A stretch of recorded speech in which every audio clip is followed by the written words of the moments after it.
My life plan was to not make it past the age of 20. I decided to become that person. I've never met a practitioner or a counsellor or a psychologist or whatever sitting across the room from me who actually looks like you, yeah, and understands me. Addiction does not exist in isolation, right? I actually get to work with my community or my communities, and that's quite rare. So.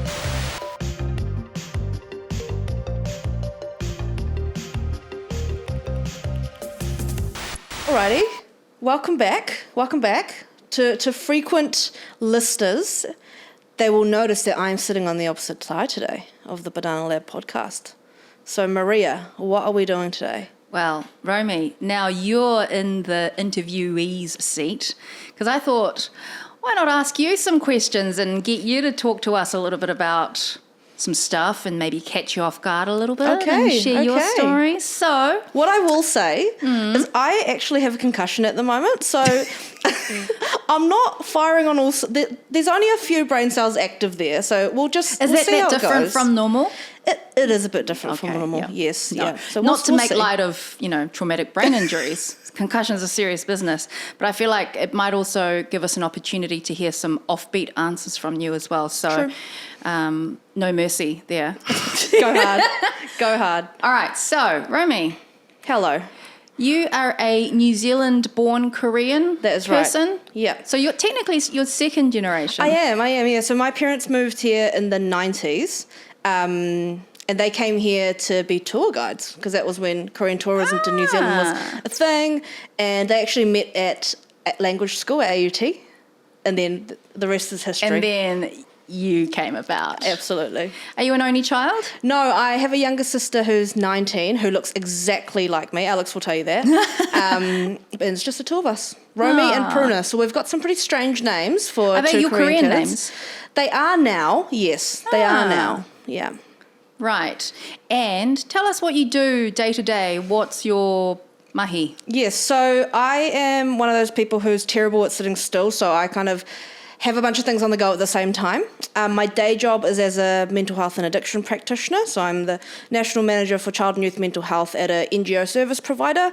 I also do some contract work as a consultant in the mental health area. What else do I do?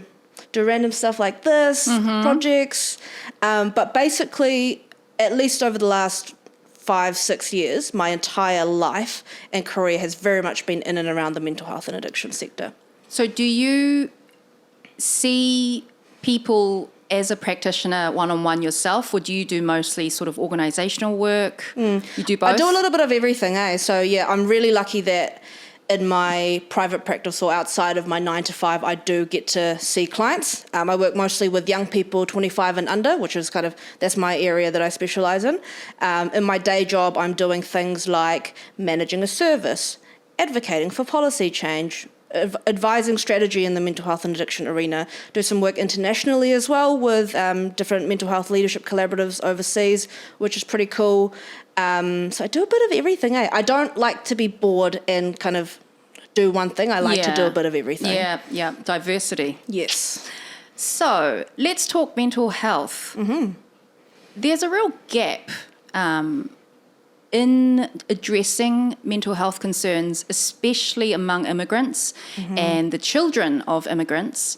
Do you find that that's what drew you to doing that kind of work? Like, how did you end up being a mental health practitioner? Yeah, so this was never in the life plan. So, I mean, you know that as a Korean person, mental health is not in the top 5 list of jobs that you're allowed to do when you leave school. Doctor. Yes. Dentist. Yes. Lawyer. Clinical psychologist, maybe. Yeah. So so this is never something that was a blip on my radar. And as a young person growing up, I experienced my own challenges with mental health. And from my early to mid-teens started accessing mental health services, and over the next 10 years or so I ended up accessing a whole bunch of mental health services, alcohol and drug services as well, ended up going to rehab for 18 months. Oh shit.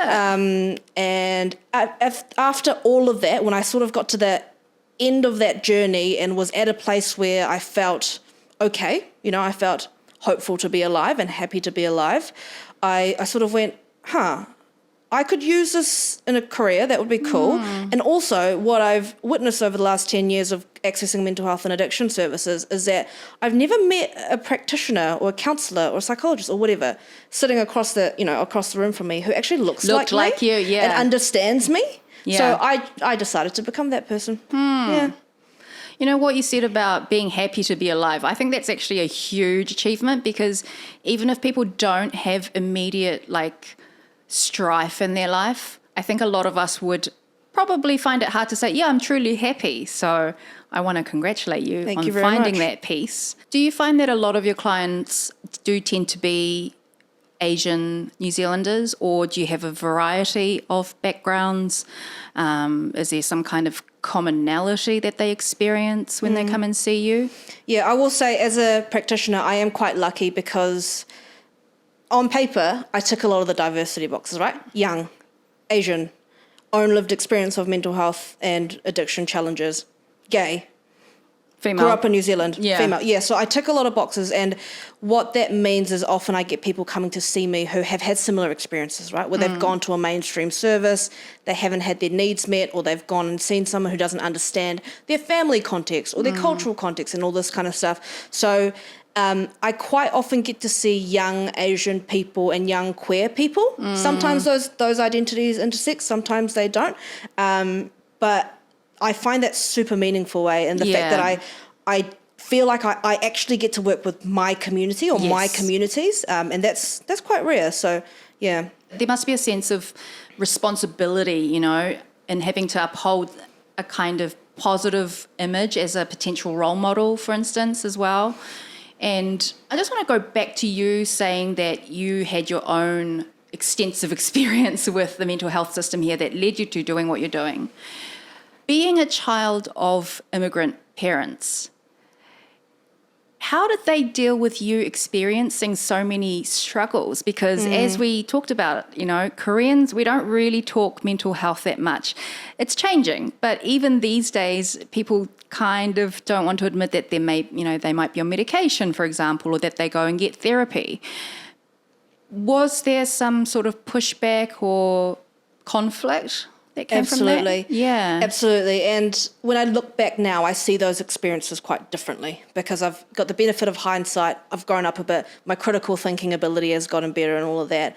But my experience as a young person who was, in the thick of it at the time, was that I felt really misunderstood and I felt really invalidated. That was my experience, because the way that my parents' generation was raised, you just get on with it. Yeah.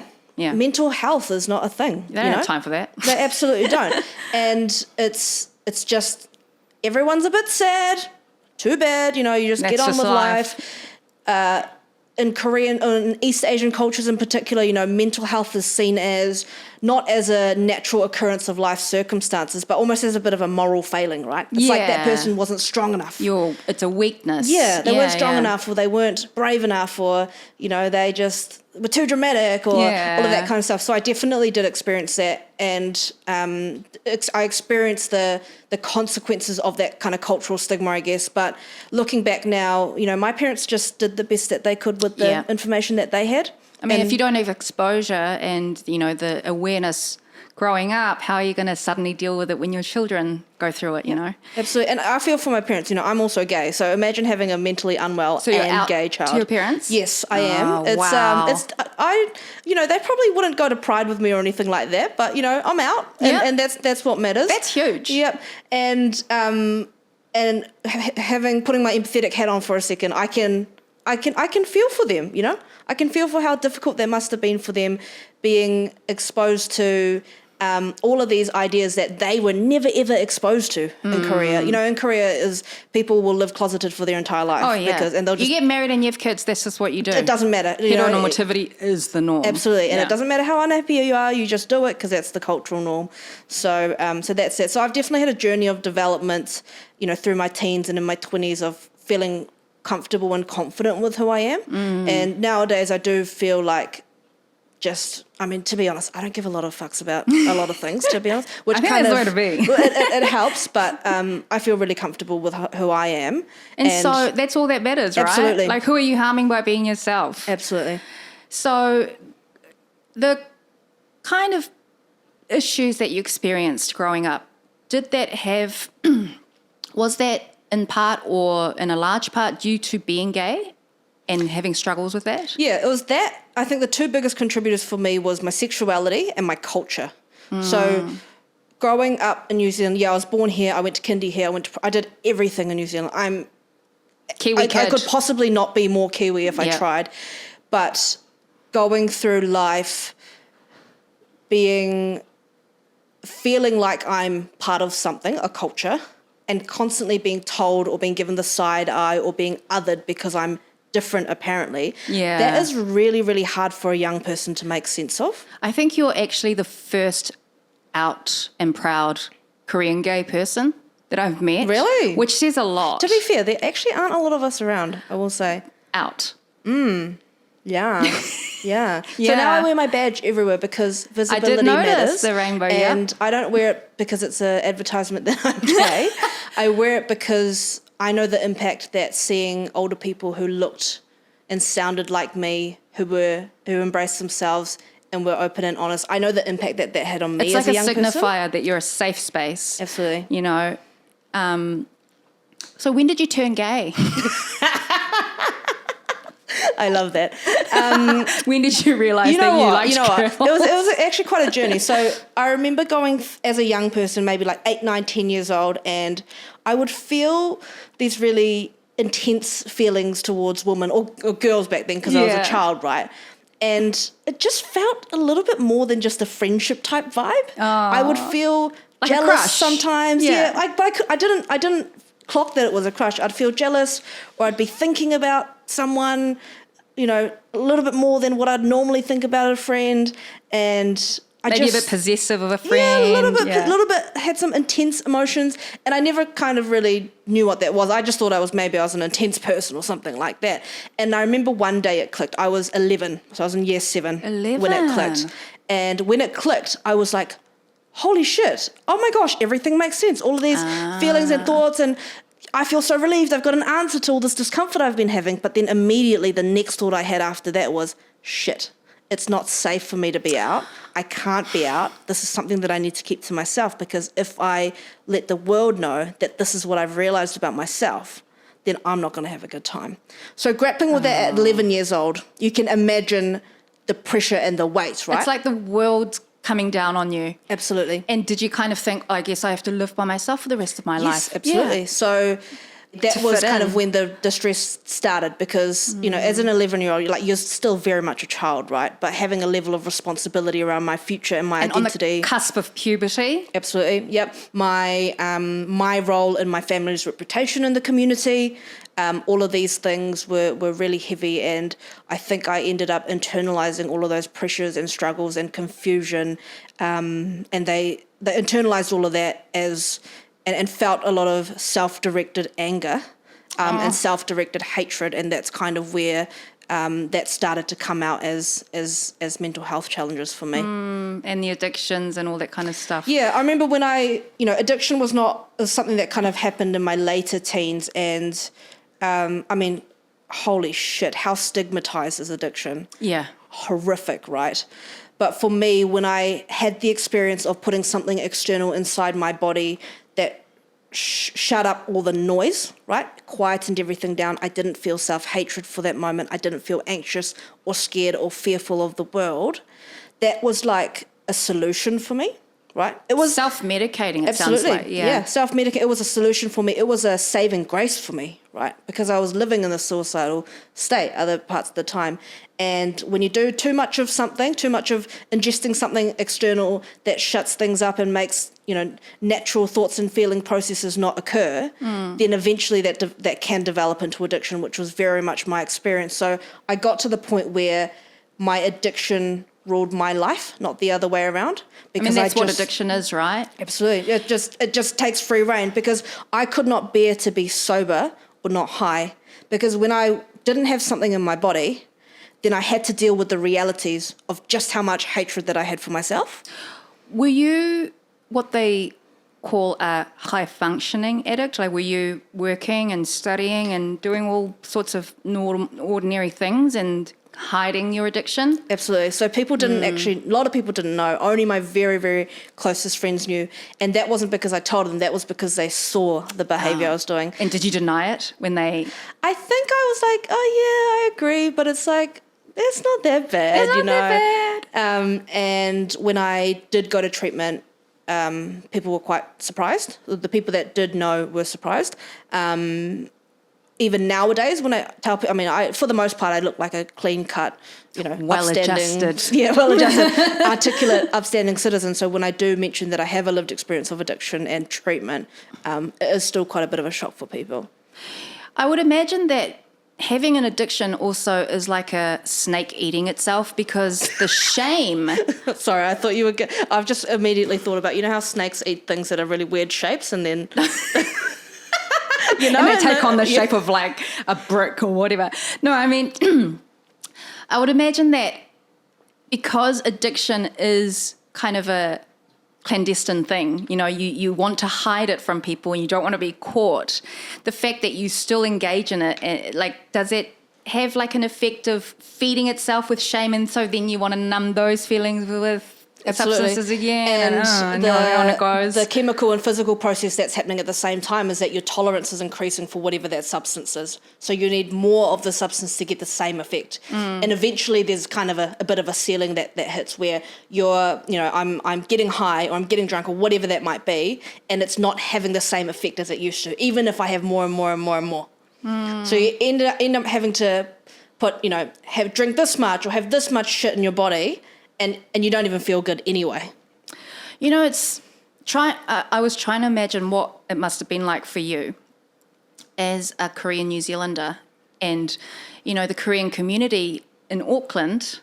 I'm not really in the thick of it. I'm on the fringes of it from attending a Korean church, for example, which was quite novel for me to be able to find a Korean community that I felt home at. But anyway, it's such an anomaly.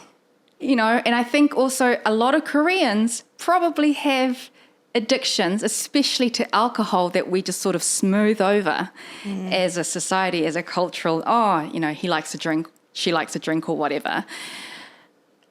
I'm just sort of in awe about how much you had to deal with. So as you were dealing with your issues by, getting treatment and getting therapy and things like that, what was the process like in maybe, revealing it a bit to your family, and was the sort of atmosphere like, let's be hush-hush about it? Did people around you find out? Did you experience sort of judgment from people you thought that wouldn't judge you, that kind of thing? I actually kind of ended up almost removing myself from society, I guess, while I went through that experience. So if I look at, I don't know, like my socials, right, there's just kind of a big gap for about 18 months where there's just nothing.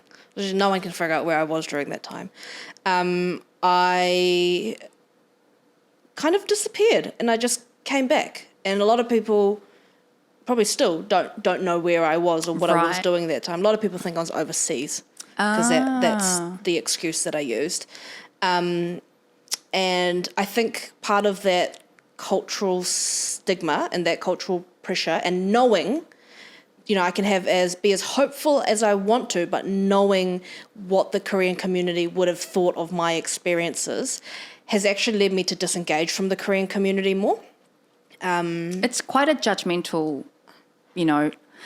saving face is important kind of community, Yes, absolutely. I remember when I was 16, 17, I was at school, and there was a Korean kid who was trying really hard to be friends with me, and was really lovely, and would go and hang out together and all of this stuff. And then I realised that she was doing that because she was trying to get me to go to church. Because I was already out by then. You need Jesus. So I'm not saying that those two things are necessarily exclusive. related to each other, but it's quite a coincidence, isn't it? Yeah. And I remember, people saying to me things like, "Oh, it's just because you haven't met the right man," or "Are you sure that you're gay? How can you know that you're gay? You're so young." things like that. So even from that age, I already had a heightened sensitivity around who is safe and who isn't safe in my life. I feel like you've got quite a unique perspective on being able to answer this question. In Korea, it's technically a drug-free country, although I think illegal imports and stuff are on the rise, and you hear more and more about how people are becoming addicts and things like that. And especially in K content, like K celebrity culture, a lot of celebrities get their careers just cut short because of, say, as someone with a unique perspective on addiction, as someone with a Korean background, what do you think of this Korean culture of celebrities, for example, and the Korean attitude towards drugs being completely, no, not at all, drugs are bad? Like, do you think that Korea as a country actually needs to sort of get with the times and maybe talk about decriminalizing some things, you know? If we look at every single example in history, we know that prohibition does not work in the way that we want it to, right? I mean, Peaky Blinders. Hello. What a great show. Great show. And I mean, my organisation, Asian Family Services, did some research recently around Asian people living in New Zealand and the alcohol and drug trends and experiences, and Korean people struggle with addiction here in New Zealand as well. But in Korea, you know, you have things like an idol will go to like Amsterdam or Thailand, or they'll get caught smoking a joint, and that's it. They're gone, right? Druggy. Yeah. Junkie. Yeah. Yeah. Pretty much. But addiction is a big issue in Korea as well. I think, and the other thing that is a huge issue is gambling. Because gambling is obviously not widespread and legal like it is here. It's legal at some places. 강원랜드. That's right. But illicit gambling is a huge industry in Korea. Yeah.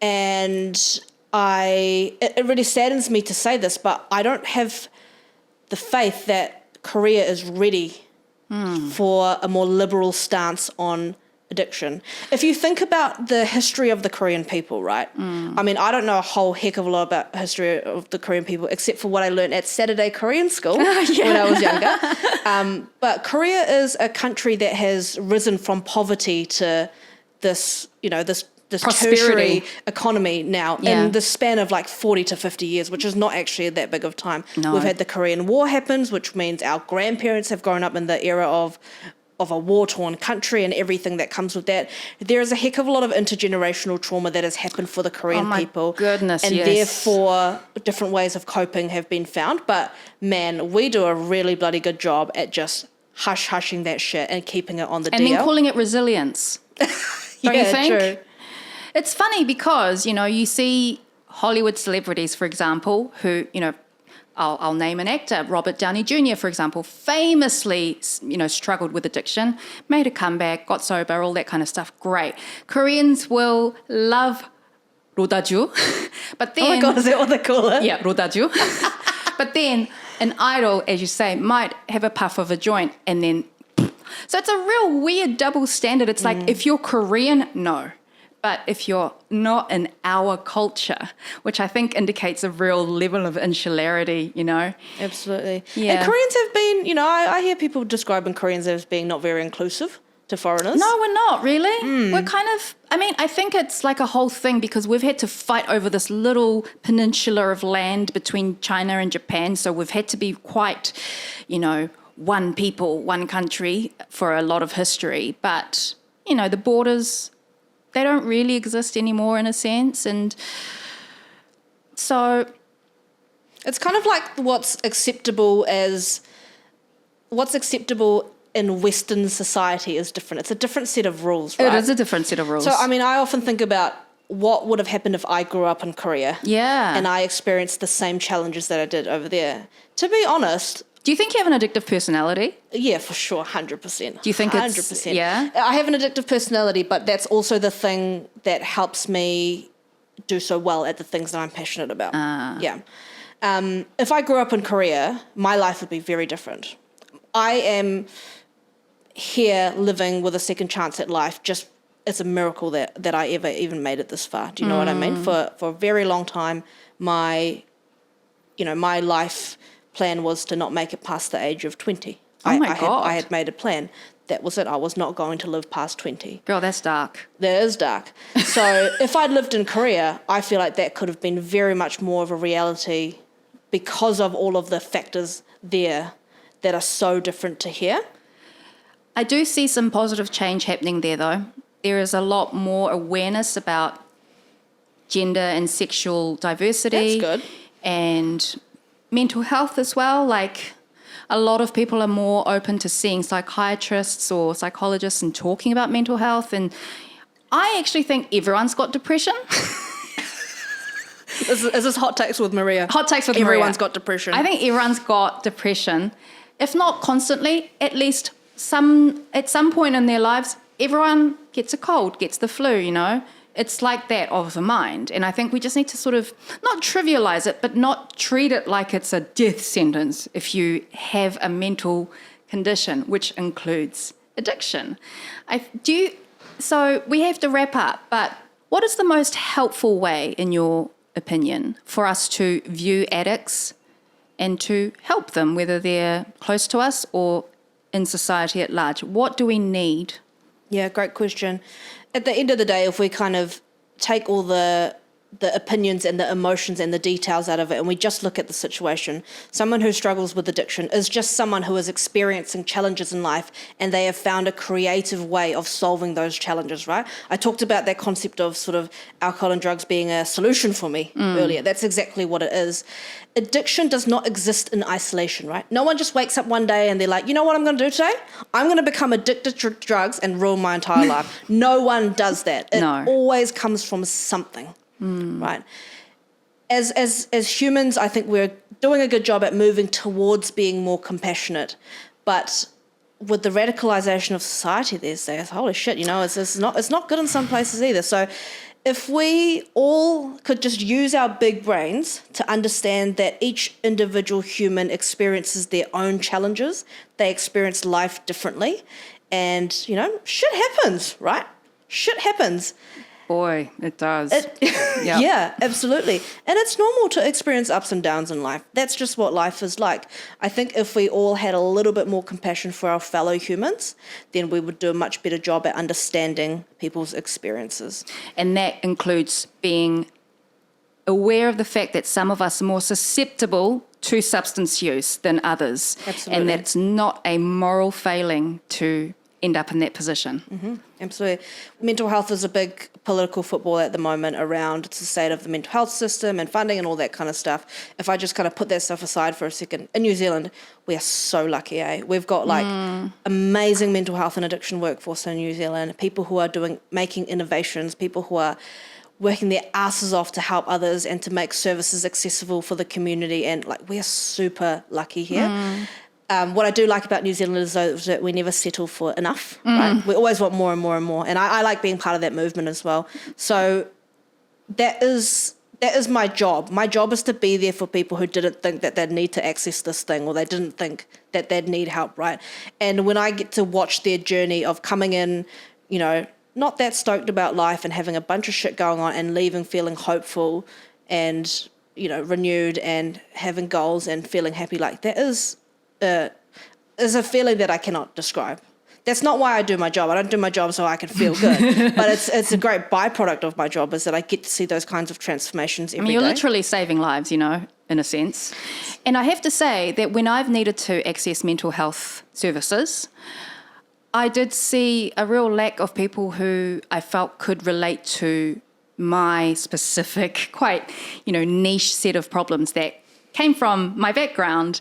And so I really hope that as time goes on, we will see more faces like yours and mine popping up in the directory, you know, with their perspectives that can help those people, you know, that need it the most. So absolutely. And for as long as I practice as a clinician, my priority will always be working with clients who look like me or who are part of my communities, right?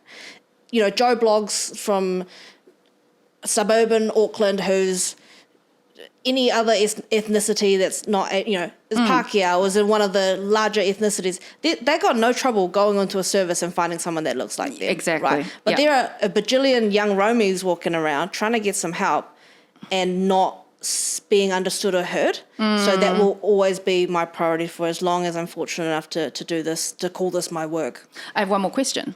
Is there any reason why you wanted to focus on youth mental health as opposed to the older generation, who I actually think might need it the most? Yes, actually, and we can talk about this in another episode, but the elderly people's mental health, specifically in Asian communities, that's a whole nother kettle of fish. There's a lot of struggle going on there. For me, I really like working with young people because you get to be part of their journey in the formative years of their life, right? Where they're still figuring things out, they're still... The brain's still plasticine. That's right, and they're trying to decide what to do with their lives and all this kind of stuff. And if I can play this much of a role, like a tiny 1% of a role in supporting that person to have a better future, then, I mean, that's pretty cool. So, yeah, I like working with young people. And also, young people are a lot cuter than old people. I don't know if you've noticed this.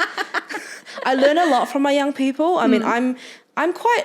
You know, I'm getting a little bit older. I'm a bit uncool now, but I learn about what the latest memes are, or what's trendy, Trollololo, tralala. Like some of my 6'7". Not the bloody 6'7". I have like a client who called me girly pop the other day. Were they like, just hey, girly pop? Yeah, or something. Or just I don't know, just random. But young people are super fun to work with, so I think that's definitely my area of passion. Children are the future. Absolutely. Teach them well and let them lead the way. Na, na, na, na, na, na, na, na. I saw long ago. Anyone's shadow. So we're going to end with a round of karaoke. Well, hey, you're the singer. I'll play the drums or something. Next episode. Okay. All right. Cool. Sounds good.